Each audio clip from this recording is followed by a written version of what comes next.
Halo, saya Ariel Noah. Jangan lupa kalian subscribe channel ini ya. Channel Karam Kali Aja Seram. Jangan lupa juga kalian like, komen, dan share. Terima kasih ya. Bye-bye.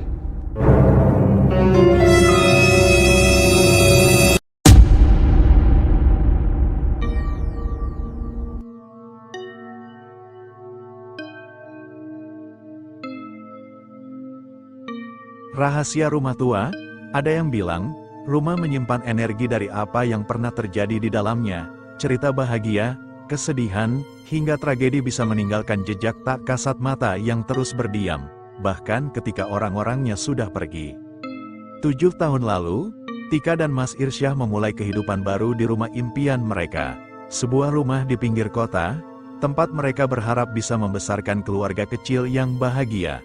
Namun, kebahagiaan itu perlahan berubah menjadi mimpi buruk ketika seseorang yang tak terlihat mulai mengusik kedamaian mereka. Tidak ada yang tahu, tetapi rumah itu pernah menjadi saksi tragedi kelam yang kini kembali menghantui keluarga kecil itu. Malam-malam yang dingin membawa bisikan, lorong gelap menyembunyikan bayangan yang tak seharusnya ada, dan setiap yang mereka ambil membawa mereka lebih dekat kepada sesuatu yang seharusnya tidak pernah terbangun. Karena ada rahasia di rumah itu, dan rahasia itu tidak ingin pergi. Bagaimanakah kelanjutan ceritanya? Simak terus di channel Karam Kali Aja Seram Markilai. Mari kita mulai.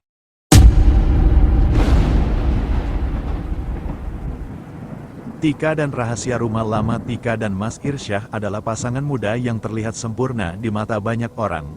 Dengan pernikahan yang baru berjalan 5 bulan, Tika sudah mengandung anak pertama mereka. Keduanya terlihat begitu bahagia, membangun rumah tangga di sebuah rumah yang baru saja mereka beli di pinggiran kota. Rumah tersebut terlihat indah, tetapi ada satu hal yang aneh. Rumah itu seringkali terasa dingin meski tidak ada AC menyala. Awalnya, Tika tidak terlalu memedulikan hal tersebut. Dia menganggap bahwa itu hanya perasaan biasa karena sedang hamil. Namun, semakin hari, Tika merasa ada sesuatu yang tidak beres. Saat dia sedang berbaring di sofa, sering kali terdengar suara langkah kaki dari arah dapur, padahal jelas-jelas dia sedang sendirian di rumah. Satu malam, ketika Mas Irsyah sedang lembur di kantornya, Tika terbangun karena mendengar suara perempuan menangis dari luar kamar. Suaranya lirih tetapi menyayat hati. Dalam ketakutan, Tika memberanikan diri keluar kamar dan berjalan menuju ruang tamu. Namun, suara itu berhenti tiba-tiba ketika dia mendekat ke jendela. Yang lebih aneh, dia melihat bayangan seorang wanita berambut panjang berdiri di depan pagar rumah mereka. Tapi saat dia menggosok matanya untuk memastikan, bayangan itu menghilang. Keesokan harinya, Tika menceritakan kejadian itu kepada Mas Irsyah. Mas Irsyah mencoba menenangkan istrinya dengan berkata, "Mungkin kamu cuma capek, sayang, kamu terlalu sering lembur di kantor, coba istirahat lebih banyak." Namun, gangguan itu tidak berhenti di situ. Suatu malam, Tika yang sedang tertidur tiba-tiba merasa ada yang menyentuh perutnya. Refleks, dia terbangun dengan napas memburu. Saat membuka mata, dia melihat seorang wanita dengan wajah pucat duduk di pinggir ranjang. Wanita itu menatap perutnya sambil tersenyum. Tika berteriak kencang, membuat Mas Irsyah yang baru saja masuk rumah berlari ke kamar. "Ada apa, Tik?" tanya Mas Irsyah panik. Namun, saat itu, wanita tersebut sudah menghilang. Kejadian tersebut membuat Tika semakin stres. Dia memutuskan untuk mencari tahu sejarah rumah mereka. Dari seorang tetangga, Tika mengetahui bahwa rumah itu dulunya milik seorang wanita bernama Sari yang meninggal bunuh diri setelah ditinggalkan suaminya. Tragisnya, Sari bunuh diri saat sedang mengandung 7 bulan. "Dia tidak akan mengganggumu, kecuali kamu membuatnya marah," kata tetangga tersebut dengan nada misterius. Ketakutan, Tika memutuskan untuk membakar kemenyan setiap malam, seperti yang disarankan oleh tetangga itu. Awalnya, semua terasa lebih tenang. Namun, pada malam ke-7, Tika dan Mas Irsyah terbangun karena mendengar suara bayi menangis dari arah dapur. Ketika mereka mengecek, tidak ada apa-apa, tetapi bau amis darah tercium sangat kuat. Malam itu, Tika memutuskan untuk memanggil seorang paranormal. Sang paranormal mengatakan bahwa arwah Sari tidak marah, tetapi dia merasa iri terhadap Tika yang sedang bahagia dengan kehamilannya. Arwah Sari ingin mengambil anak yang ada. kandungan Tika untuk menggantikan anaknya yang tidak sempat lahir. Dengan saran paranormal itu, Tika dan Mas Irsyah melakukan ritual pembersihan di rumah mereka. Selama ritual berlangsung, suara-suara aneh terdengar, seperti pintu yang dibanting dan suara tangisan wanita. Namun, setelah ritual selesai, suasana rumah menjadi jauh lebih tenang. Tika akhirnya bisa tidur nyenyak, dan kehamilannya berjalan lancar hingga melahirkan anak pertama mereka. Meskipun semuanya kembali normal, Tika masih merasakan aura dingin di sudut-sudut rumah. Namun, dia memilih untuk tidak terlalu memikirkannya lagi. Tika dan bayangan di sudut gelap. Setelah ritual pembersihan, kehidupan Tika dan Mas Irsyah perlahan kembali normal. Bayi mereka lahir dengan selamat, seorang anak perempuan yang cantik. Mereka beri nama Aurel. Keluarga kecil itu tampak bahagia, tetapi Tika masih merasa ada sesuatu yang mengganjal. Meski suasana rumah jauh lebih tenang, aura dingin di sudut-sudut tertentu masih terasa. Tika memilih untuk mengabaikannya demi fokus mengurus Aurel. Namun, semuanya berubah ketika Aurel berusia 6 bulan. Malam itu, Tika sedang menyusui Aurel di kamar. Mas Irsyah sudah tidur lebih dulu karena lelah bekerja. Lampu kamar dimatikan, hanya lampu tidur kecil yang menyala redup. Ketika Aurel akhirnya tertidur, Tika mencoba meletakkannya di box bayi. Saat itulah, Tika merasa ada yang memperhatikannya dari sudut kamar. Dia mendongak dan melihat sesuatu yang membuat darahnya membeku. Di sudut kamar, dekat lemari, berdiri sosok wanita pucat yang dulu pernah dilihat Tika. Kali ini sosok itu tidak tersenyum, tetapi menatap tajam ke arah Tika. Tubuh Tika kaku, dia tidak bisa bergerak ataupun berteriak. Wanita itu perlahan melangkah mendekat, menatap Aurel yang terlelap. Saat sosok itu hampir mencapai box bayi, Tika akhirnya bisa bergerak. Dengan sekuat tenaga, dia menjerit, membangunkan Mas Irsyah. "Mas, dia di sini, dia mau ambil Aurel." Mas Irsyah terbangun dan langsung menyalakan lampu kamar. Tidak ada siapapun, wanita itu menghilang. Tetapi aroma amis darah kembali memenuhi ruangan. Tika menangis ketakutan sambil memeluk Aurel erat-erat. Mas Irsyah mencoba menenangkan istrinya, meskipun dia sendiri merasa merinding. Gangguan baru sejak malam itu, kejadian aneh kembali terjadi. Aurel sering menangis tanpa sebab di tengah malam. Box bayinya beberapa kali berpindah posisi dengan sendirinya, dan mainan gantung di atasnya bergerak meski tidak ada angin. Puncaknya terjadi ketika Tika menemukan bercak darah di baju tidur Aurel. Panik, dia memanggil Mas Irsyah. "Mas, ini nggak normal, kita harus keluar dari rumah ini." Mas Irsyah awalnya ragu, tetapi ketika dia melihat bercak darah itu, dia setuju. Mereka memutuskan untuk pindah sementara ke rumah orang tua Tika sambil mencari solusi lebih permanen. Namun, bahkan setelah pindah, gangguan itu tidak berhenti. Di rumah orang tua Tika, Aurel tetap sering menangis di malam hari. Suatu kali, ibu Tika mendapati Aurel tertawa sendiri di tengah malam sambil menatap langit-langit. Ketika diperiksa, tidak ada apa-apa di sana. Tetapi ibu Tika merasa bulu kuduknya berdiri. Paranormal kedua mereka memanggil paranormal lain, seorang pria tua bernama Pak Rono. Saat pertama kali masuk ke rumah Tika, wajah Pak Rono langsung berubah tegang. "Ada energi kuat yang terikat dengan kalian," katanya. "Bukan hanya rumah kalian yang bermasalah, tetapi sosok ini telah melekat pada bayi kalian." Pak Rono menjelaskan bahwa arwah wanita itu tidak hanya iri pada Tika, tetapi juga menganggap Aurel sebagai anaknya. Ritual sebelumnya hanya mengusirnya sementara dari rumah, tetapi tidak memutuskan ikatan yang dia buat dengan Aurel. Untuk memutus ikatan itu, Pak Rono melakukan ritual yang lebih besar. Dia meminta keluarga untuk mengubur sebuah boneka kayu kecil yang diukir khusus, yang katanya akan mengalihkan perhatian arwah tersebut. Ritual dilakukan di sebuah hutan kecil di pinggiran kota. Saat ritual berlangsung, Tika merasa tubuhnya lemas, seperti ada sesuatu yang berat diangkat dari dirinya. Aurel, yang sebelumnya sering rewel, tiba-tiba tertidur pulas di pelukan Mas Irsyah. Namun, saat ritual hampir selesai, angin kencang bertiup dan suara tawa perempuan menggema di sekitar mereka. "Aku tidak akan pergi. Aku akan kembali," suara itu berkata sebelum hilang. Epilog setelah ritual itu, kehidupan Tika dan keluarganya benar-benar berubah. Gangguan berhenti sepenuhnya. dan mereka bisa kembali ke rumah tanpa rasa takut. Namun, setiap kali Tika melihat Aurel yang semakin besar, dia tidak bisa melupakan kata-kata terakhir sosok itu. Aku akan kembali, dan setiap malam, ketika Tika memandangi sudut-sudut gelap di rumahnya, dia selalu bertanya-tanya, kapan arwah itu akan menepati janjinya. Marki Jut, mari kita lanjut. Baik, mari kita lanjutkan cerita ini dengan ketegangan baru.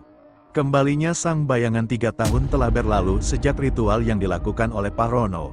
Kehidupan Tika dan keluarganya berjalan normal, meskipun kenangan akan arwah itu sesekali masih menghantui pikirannya.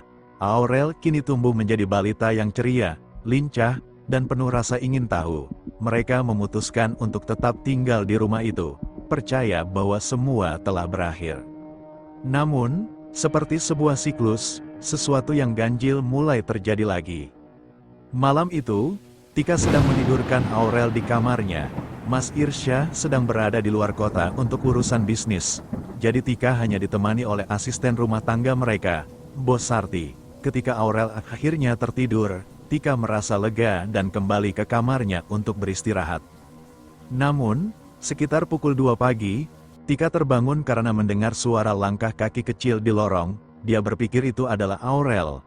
Mungkin bangun karena ingin ke kamar mandi, tapi ketika dia membuka pintu, lorong itu kosong. Tika mengecek kamar Aurel, anak itu masih tertidur nyenyak. Namun, yang membuat Tika merinding adalah mainan boneka beruang di pojok kamar Aurel yang sebelumnya ada di rak kini berada di lantai, menghadap ke arah pintu. Dengan tubuh gemetar, Tika meletakkan boneka itu kembali ke tempatnya dan mencoba kembali tidur. Namun, rasa tidak nyaman menyelimuti pikirannya. Perilaku Aurel yang berubah hari-hari berikutnya, Tika mulai memperhatikan perubahan pada Aurel. Anak itu seringkali berbicara sendiri, seperti sedang berbincang dengan seseorang.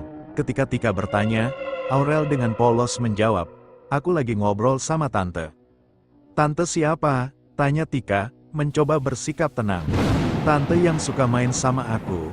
Dia bilang dia kangen sama aku," jawab Aurel sambil tersenyum. Jawaban itu membuat Tika merinding. Dia langsung menelepon Mas Irsyah dan menceritakan semuanya. Mas Irsyah mencoba menenangkan Tika, tetapi dia juga merasa gelisah. Kemunculan yang lebih jelas beberapa malam kemudian, kejadian lebih aneh terjadi. Tika terbangun karena mendengar suara tawa pelan dari arah kamar Aurel. Dengan cepat, dia berlari ke kamar anaknya. Pintu kamar Aurel sedikit terbuka. Dari celah pintu, Tika melihat Aurel duduk di lantai dengan boneka beruangnya di pangkuan. Di depannya, duduk seorang wanita dengan gaun putih lusuh dan rambut panjang yang menutupi sebagian wajahnya. Wanita itu sedang menatap Aurel sambil tersenyum. "Main lagi, ya, nak?" bisik wanita itu dengan suara pelan tetapi jelas. Tika merasa tubuhnya lumpuh. Dia ingin menjerit, tetapi tidak ada suara yang keluar dari tenggorokannya. Dia hanya bisa memandang. Terpaku di tempat, wanita itu kemudian menoleh perlahan ke arah Tika, seolah menyadari kehadirannya. Senyum di wajahnya memudar, digantikan oleh tatapan tajam. "Kamu tidak akan pernah bisa memisahkan aku darinya," kata wanita itu dengan suara yang terdengar seperti gumaman sekaligus ancaman. Dalam sekejap, wanita itu menghilang, meninggalkan Tika yang menggigil ketakutan. Mencari jawaban keesokan harinya, Tika segera membawa Aurel ke rumah Pak Rono. Namun, sesampainya di sana, mereka mendapati kabar mengejutkan. Pak Rono telah meninggal dunia beberapa bulan lalu. Tidak ada yang bisa membantu mereka. Dalam keputusasaan, Tika mencari informasi lebih lanjut tentang arwah wanita itu. Dari tetangga lama yang masih ingat kejadian di rumah itu, Tika akhirnya mengetahui bahwa arwah itu bukan hanya Sari, melainkan penunggu yang lebih tua dari rumah tersebut. Sosok itu sebenarnya telah lama ada, bahkan sebelum rumah itu dibangun. Sari hanya salah satu dari banyak korban sebelumnya. Tidak ada yang bisa mengusirnya, kata tetangga itu. Sosok itu akan terus mengincar, terutama anak-anak kecil. Dia ingin seorang anak, dan dia tidak akan berhenti sampai mendapatkannya. Pertarungan terakhir merasa tidak punya pilihan lain. Tika memutuskan untuk mencari seorang dukun yang dikenal ahli menangani kasus berat seperti ini. Dukun itu, seorang wanita tua bernama Bu Darmi, setuju untuk membantu. Namun, Bu Darmi memperingatkan, kalau kita gagal, Arwah itu tidak hanya akan mengambil Aurel, tetapi dia juga akan membawa malapetaka besar ke keluargamu. Ritual besar dilakukan di rumah Tika. Bu Darmi menyuruh Tika dan Aurel untuk duduk di tengah lingkaran garam, sementara dia melantunkan mantra. Angin kencang kembali bertiup di dalam rumah, membawa bau amis yang begitu kuat. Suara tangisan bayi dan tawa perempuan memenuhi ruangan. Sosok wanita itu muncul di ruang tamu, lebih jelas dari sebelumnya. Kali ini, wajahnya tidak hanya pucat, tetapi penuh luka dan darah. Dia melangkah mendekati lingkaran garam, mencoba menembusnya. "Dia milikku," teriaknya dengan suara menggema. Namun, Bu Darmi tidak menyerah. Dengan mantra terakhirnya, dia melemparkan sebutir telur hitam ke arah sosok itu. Ketika telur itu pecah, sosok wanita itu menjerit dan perlahan menghilang, meninggalkan bau busuk yang menyengat. Setelah ritual selesai, Bu Darmi berkata, "Untuk sementara, dia tidak akan kembali, tapi ingat, dia tidak pergi. Lindungi anakmu dengan baik." Akhir yang ganjil. Sejak malam itu, tidak ada lagi gangguan. Tika dan Mas Irsyah bisa hidup dengan tenang. Namun, suatu hari, saat sedang bermain di taman, Aurel tiba-tiba berkata, "Tante bilang dia akan kembali saat aku sudah besar." Tika hanya bisa memandang anaknya dengan wajah pucat, sementara pikiran-pikirannya dipenuhi ketakutan. Apakah arwah itu benar-benar akan kembali? Baik, mari kita lanjutkan cerita dengan intensitas yang meningkat.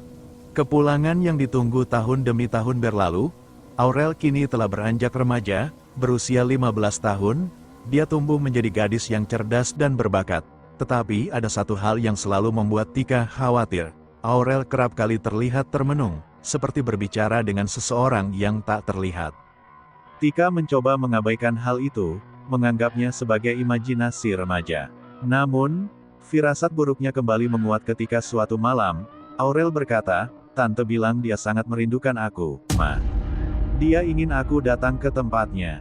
Tika merasa seluruh tubuhnya lemas. Ingatan tentang arwah wanita itu kembali menghantuinya. Dia segera memanggil Mas Irsyah untuk membahas kejadian ini, tetapi seperti biasa, suaminya mencoba bersikap rasional. "Mungkin Aurel hanya terpengaruh cerita lama kita. Jangan terlalu khawatir," kata Mas Irsyah.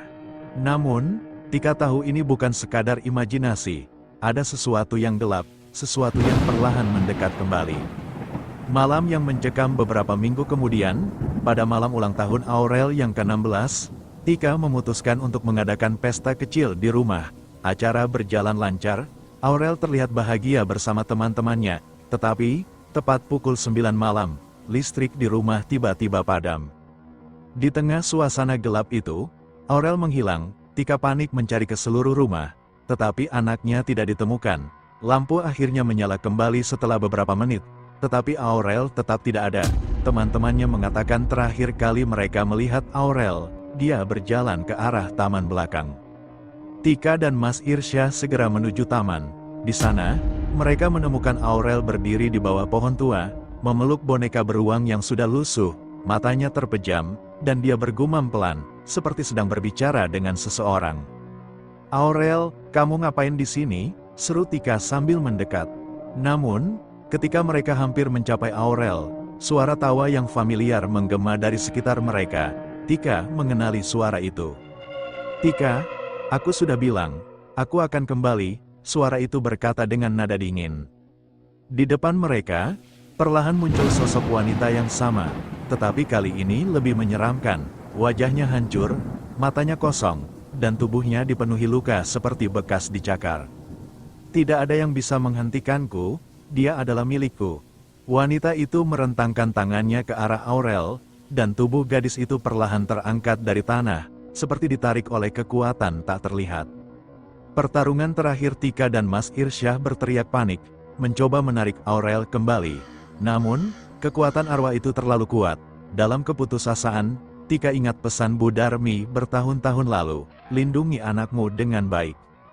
Tika langsung mengambil garam yang pernah disimpan di dapur sejak ritual terakhir. Dengan cepat, dia melemparkannya ke arah arwah itu sambil berteriak, "Kamu tidak punya hak atas anakku." Arwah itu menjerit kesakitan, tetapi tidak menghilang sepenuhnya. Sebaliknya, dia menjadi semakin marah. Tika tahu garam itu hanya akan memperlambatnya. Di tengah kekacauan itu, Mas Irsyah teringat sesuatu. Di ruang kerja, dia masih menyimpan boneka kayu yang pernah diberikan Pak Rono. Dengan cepat, dia mengambilnya dan kembali ke taman.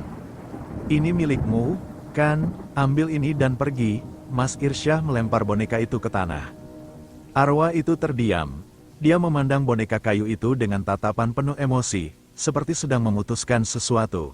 Setelah beberapa detik, dia tertawa kecil. "Kalian pikir ini cukup untuk mengusirku?" katanya. "Aku tidak butuh boneka ini lagi, aku ingin yang asli." Dengan kekuatan penuh, arwah itu mencoba menarik Aurel sekali lagi. Tetapi kali ini, Tika dan Mas Irsyah tidak menyerah. Mereka memeluk Aurel erat-erat, tidak membiarkannya lepas.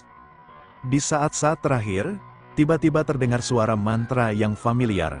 Dari arah gerbang, muncul seorang wanita tua dengan tongkat kayu. Itu Bu Darmi. "Dosa lama harus dihentikan sekarang juga," seru Bu Darmi. Dia melantunkan mantra dengan suara lantang, membuat arwah itu berteriak kesakitan. Tubuhnya perlahan memudar, tetapi sebelum menghilang, dia meninggalkan pesan terakhir. "Kalian pikir ini sudah selesai? Aku akan kembali, dan kali ini tidak ada yang bisa menghentikanku."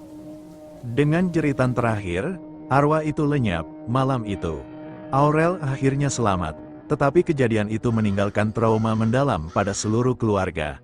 Mereka memutuskan untuk menjual rumah itu dan pindah ke kota lain.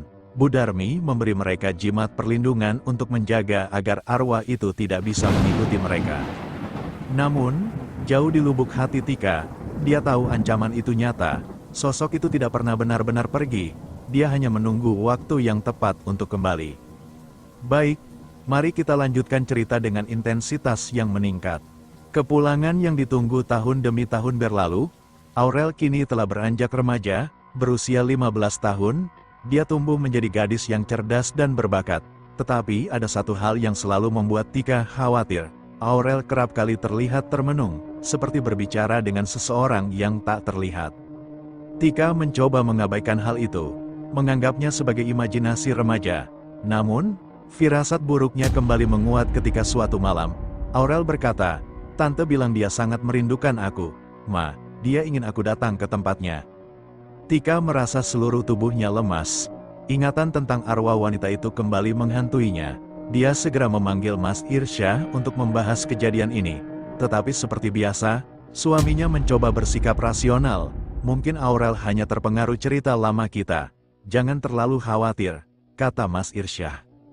Namun, Tika tahu ini bukan sekadar imajinasi. Ada sesuatu yang gelap, sesuatu yang perlahan mendekat kembali.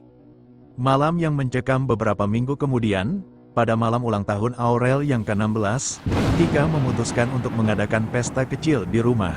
Acara berjalan lancar, Aurel terlihat bahagia bersama teman-temannya, tetapi, tepat pukul 9 malam, listrik di rumah tiba-tiba padam.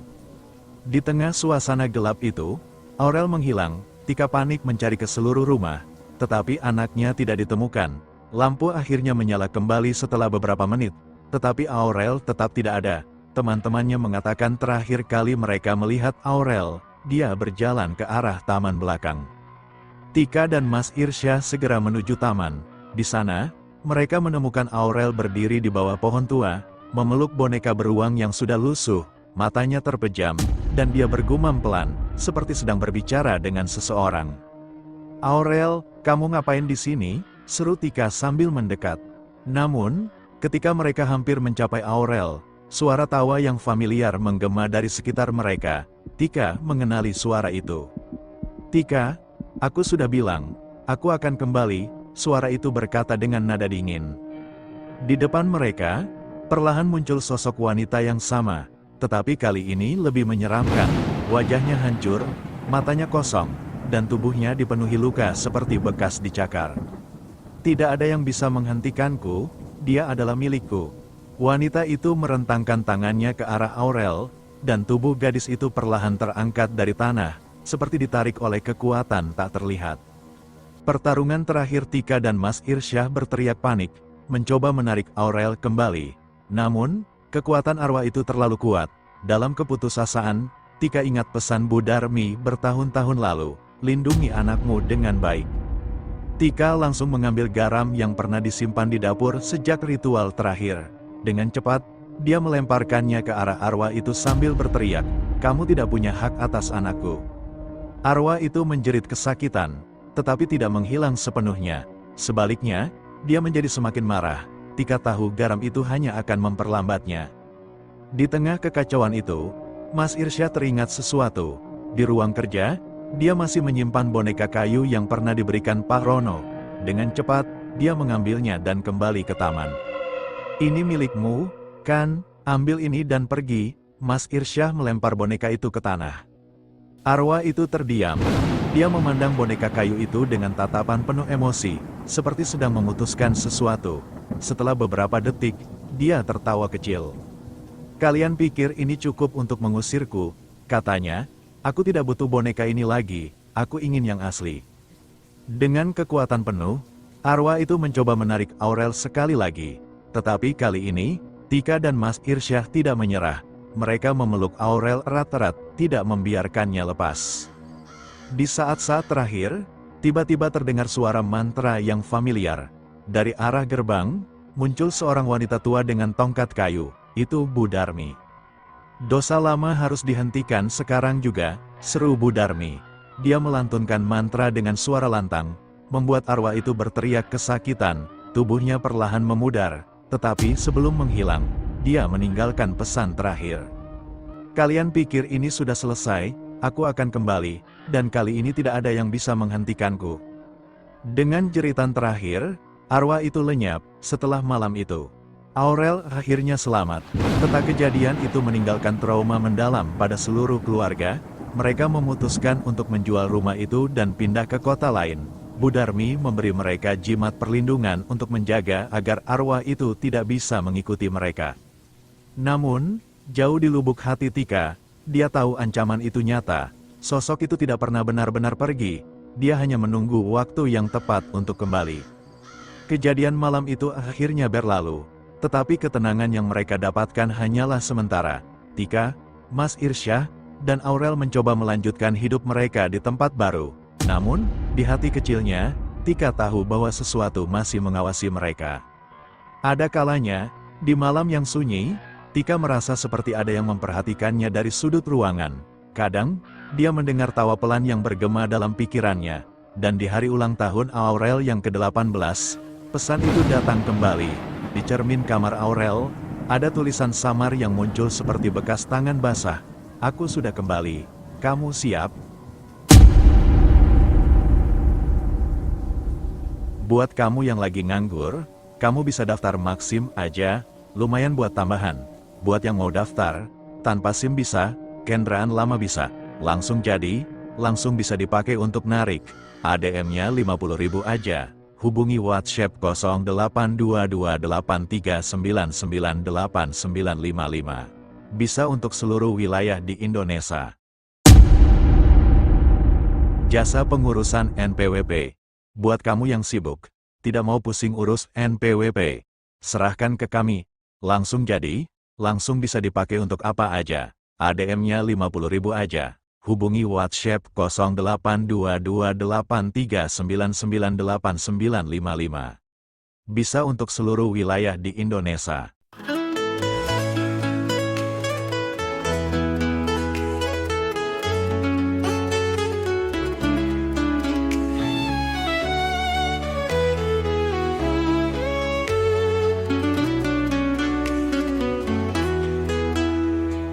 Anak zaman kini lah mabuok dek nenggok HP.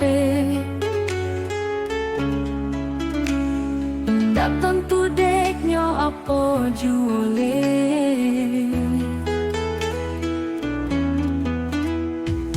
Anak zaman kini lah dilonggok dek HP.